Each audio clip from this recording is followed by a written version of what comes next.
Oke, Assalamualaikum warahmatullahi wabarakatuh. Perkenalkan, nama saya Azza Sultanudin dengan NIM 5540 122 104. Di sini, eh, aku akan menjelaskan pertama apa itu VAR atau Vector Autoregression, lalu lanjutkan dengan uji VAR menggunakan aplikasi RStudio. Oke, yang pertama jadi VAR atau Vector Autoregression itu metode statistik untuk menganalisis hubungan dinamis antar dua atau lebih variabel time series dengan mempertimbangkan nilai masa lalunya. Nah, part ini tuh digunakan karena mungkin para peneliti untuk menilai pengaruh timbal balik antar variabel, terus juga mengidentifikasi keterkaitan jangka pendek maupun jangka panjang, lalu melakukan forecasting dan juga menjalankan analisis lanjutan seperti RF dan FEVT. Ini VAR digunakan ketika terdapat dua atau lebih variabel time series yang semua variabel itu bersifat endogen. Nah, lalu data juga stasioner atau telah ditransformasikan menjadi stasioner. VAR ini digunakan dalam berbagai bidang, bisa dalam bidang ekonomi dan keuangan atau ilmu sosial, bisa juga untuk perencanaan pembangunan daerah, dan juga eh, melibatkan data time series lainnya. VAR ini biasa digunakan oleh peneliti ekonomi dan statistik, analis data dan keuangan, akademisi dan mahasiswa, dan juga perencana kebijakan berbasis data. Lalu, bagaimana cara melakukannya? Yang pasti, pertama kita harus memastikan bahwa data itu stasioner. Lalu kita juga bisa menentukan like optimum menggunakan VAR select. Lalu, sama estimasi model VAR.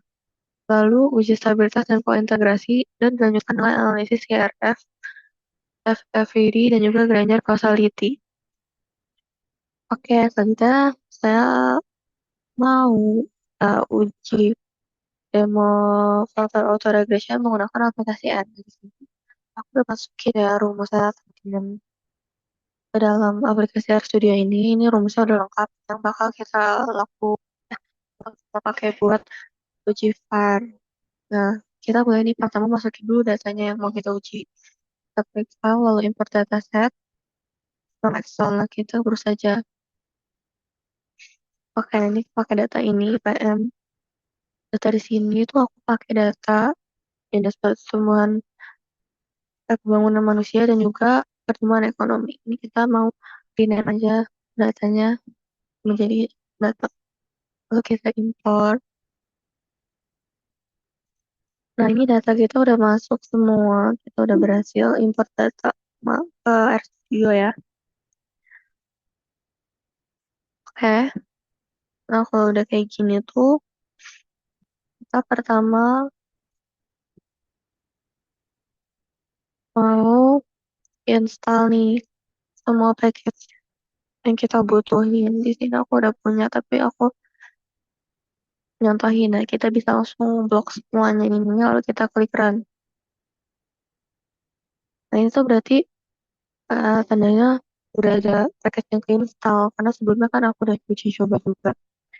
Jadi contohnya seperti itu ya teman-teman kalau mau install. Nah, untuk kliknya ini cek ke sini biar cepat bisa langsung kita blok aja lalu kita klik run. Nah, ini udah pas package semua ya. Kalau kita mau cek lagi, udah lepas juga udah bisa lalu paket. Nah, ini kalau semua package yang kita butuhin udah lengkap semua ya. Nah, lanjut nih kita mau periksa struktur data. Kita boleh blok ini lalu kita klik run. Nah, ini tuh untuk sebagai preview aja ya teman-teman bahwa itu ada data yang kita uji itu ada bulan, IPM dan juga PM. Untuk all ini tuh ada sebagai preview aja, urutannya seperti ini. Nah, kita selanjutnya mau ubah data bulan itu ke format tanggal, jadi biar terdeteksi sebagai waktu gitu, bukan variabel yang diuji. Kita blok, lalu kita run. Nah, ini udah ya, kita ubah si kolom bulan ini ke dalam format tanggal. Sebenarnya bisa buat menghapus kolom tanggal seperti itu, tapi juga bisa melakukan cara seperti ini. Ngubah formatnya ke tanggal biar di kolom bulan itu nggak kebaca sebagai variabel. Oke, selanjutnya kita mau ngubah data kita ke format time series. Kita blok aja semuanya, lalu kita klik run. Ya udah, boleh kita blok ini lalu klik run. Ini sebagai preview aja ya, teman-teman. Kita mau nih langsung semua uji stasionaritas data kita semua.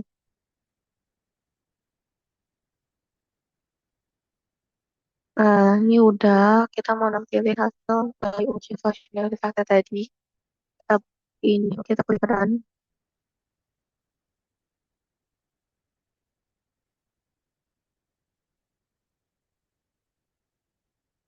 Oke, di sini udah keluar ya teman-teman hasil dari uji stasionaritas untuk semua variabel yang kita uji. Nah, kita karena ini ada data yang nggak stasioner ya, terutama data si pertumbuhan ekonomi ini kita mau uh, lakuin first difference. Kita blok aja semua, kita klik run.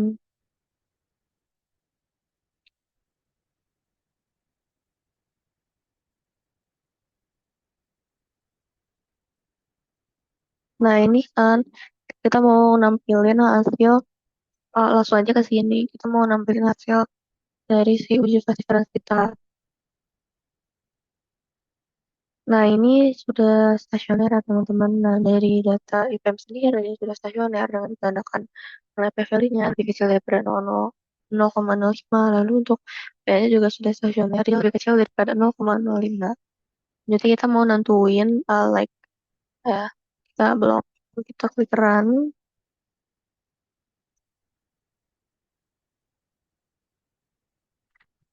Oke, di sini udah keluar ya teman-teman hasil dari like-nya.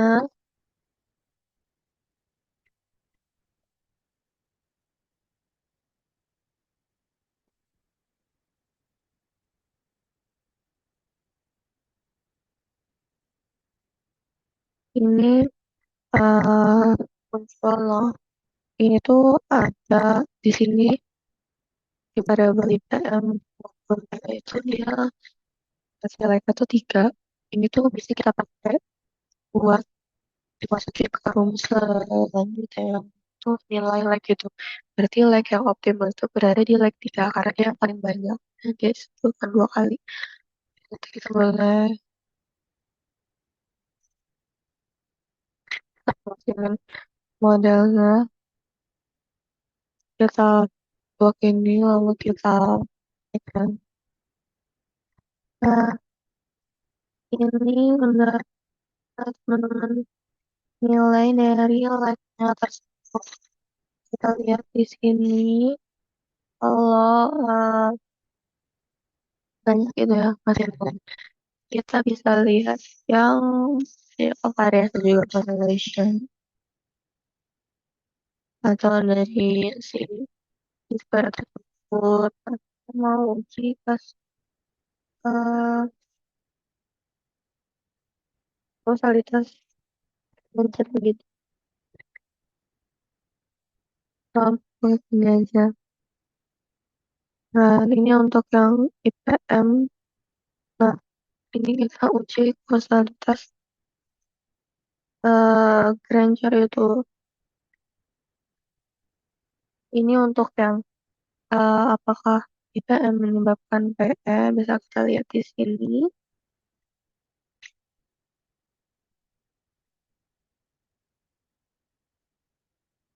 Kalau kita lihat gitu ya, dia P-value-nya 0,5, lebih besar dari 0,05.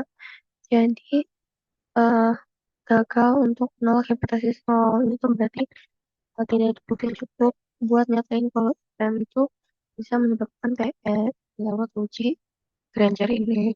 Lalu yang kedua, kita mau cek yang terkait apakah menyebabkan IPM, lalu lanjut klik run. Nah, di sini juga sama ya teman-teman dia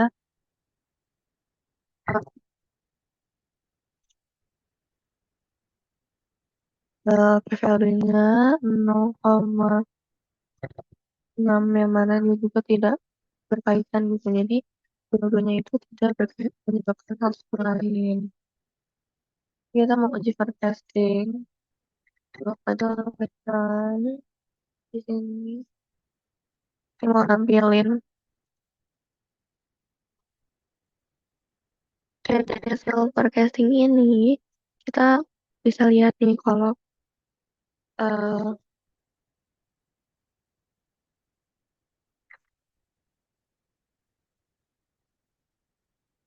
dari hasil forecasting kita bisa tahu bahwa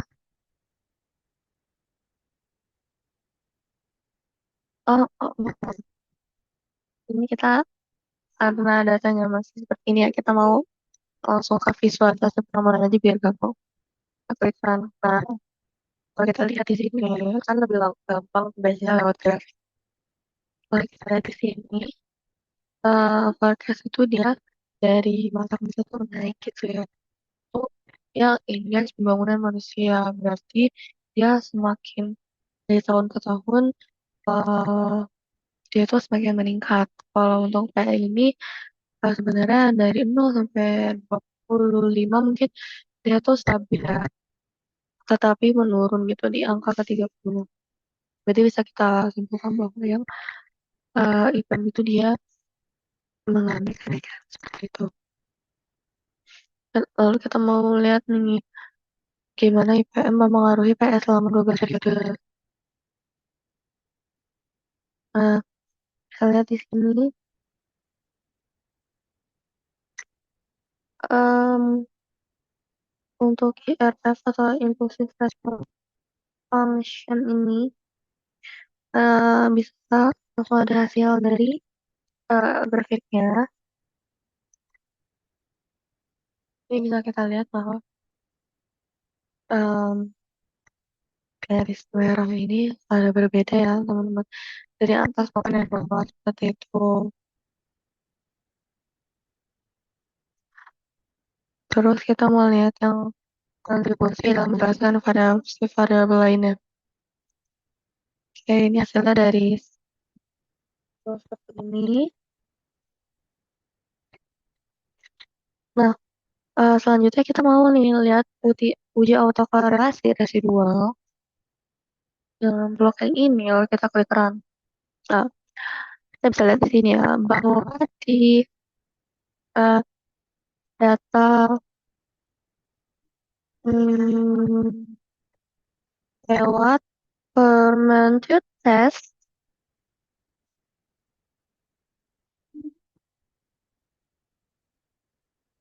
eh, dia bisa dia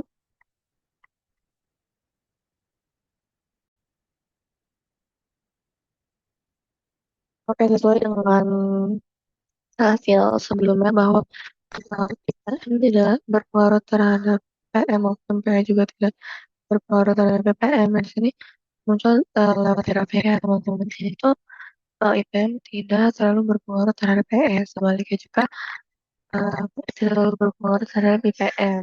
Kita bisa langsung ke uji terakhir yang uji normalitas residual. Nah, di sini uji normalitas residual itu nunjukin bahwa residual itu tidak mengikuti distribusi normal multivariat dengan PF value yang sangat kecil gitu. Nah, lalu kalau bisa dilihat di sini ada uji kemiringan, skill mas ini uji kemiringan. Itu menunjukkan bahwa residu memiliki distribusi miring, yang berarti ada tiga simetrian pada data. Kalau untuk kurtosis ini, dia itu menunjukkan bahwa residu memiliki lebih banyak layer atau puncak yang lebih cenderung dibandingkan distribusi normal. Itu. Oke, jadi sekian penjelasan singkat mengenai penjelasan Tesla Auto-Revision dan juga uji VAR lewat aplikasi RStudio. Dan maaf apabila ada salah. Terima kasih. Wassalamualaikum warahmatullahi wabarakatuh.